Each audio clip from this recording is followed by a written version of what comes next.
All right, pretty good day at practice today. The reason that I'm going to deliver all of the information when I get to the house today is because it actually started raining on us. So sorry about that, but everything is going to have to be from the house. All right, here we go, guys. Got Trenton right here. Hey. There you go. Gonna ask him a joke.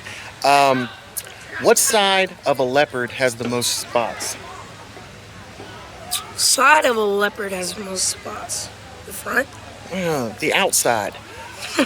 Things that we worked on today, pretty important stuff. We worked on our back floating once again, and we also worked on not using the lane lines, which I actually don't like to put in until the second week of practice, because when you don't have the lane lines in, you learn how to keep your body in a straight line, and you learn how to control your body a little bit more if you're having to do it. If you have the lane lines in place, then it's kind of easy to keep yourself going in a straight line, but that doesn't actually help you train yourself how to keep your body going in a straight line. So we keep those out at the very beginning, and I go over a few skills with the kids to help them actually, you know, keep themselves directionally sound and keep themselves balanced in the waters. Yeah. All right, Assistant Coach John right here. How you think the season's going so far, big guy? Very well, very well.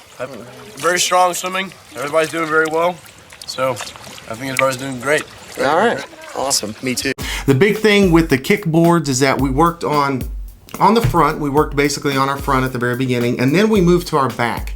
Now with our back, we talked about yesterday some back floating skills, and those still apply. Those still apply when you're working with a kickboard, but it's a little bit harder to keep yourself moving in a straight line. And it's actually good not to have the lane lines in, because your faults that you have, which you want to learn now, you want to learn at the beginning of the season, you want to see what those are, then you can see those early on and you can correct them. It's not something that while you're swimming in a meet a little bit later on in the season, you're kind of swimming from one side of the lane to the other. You're actually going in a straight line, because if a pool is 25 yards long, you actually want to swim 25 yards. But if you're zigzagging down the pool, if you're going, you know, back and forth, you'll swim 27, 28, 29 yards, and you can imagine what that gives up in a race. So I like to train my athletes to be able to swim in a straight line on their own from the very beginning. Tried this on Trenton earlier. He thought it was okay. Which side of a leopard has the most spots? I don't know. The outside. Really? Now, a couple of the skills that we worked on was our kick. Now, you want to make sure that your kick is actually balanced, meaning that you're kicking the same with your right leg as you are with your left leg. You want to have a nice, strong, solid kick that you're using that is balanced. Remember, long legs, floppy feet, but you want to make sure that you don't have like one going soft and the other one is much more powerful. Anything like that will actually cause you to curve in the water, which is actually, you know, kind of bad news when you're swimming. So you want to make sure that everything stays balanced. Also, while you are swimming, especially on your back, is that you want to make sure that your body is in a straight, balanced line that actually rotates from side to side. One thing that you don't want to do in any way, and it's amplified, it's much more obvious when you're on your back, is that if you have a tilt or a sway on your back in any way, then it'll have a huge effect in the water. And you may not know it, because if you got the lane lines up, you'll be hitting the lane lines and kind of self-correcting the whole time.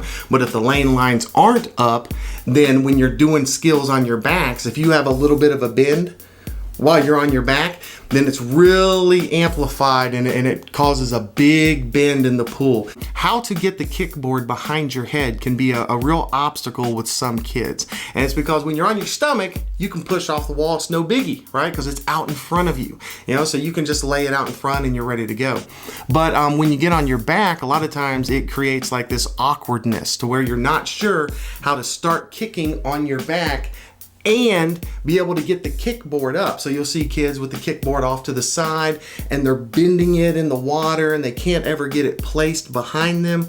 So that's kind of a big deal with some of them to figure out that skill. But the easiest way that I've found is to take the kickboard and just plop it straight back and go.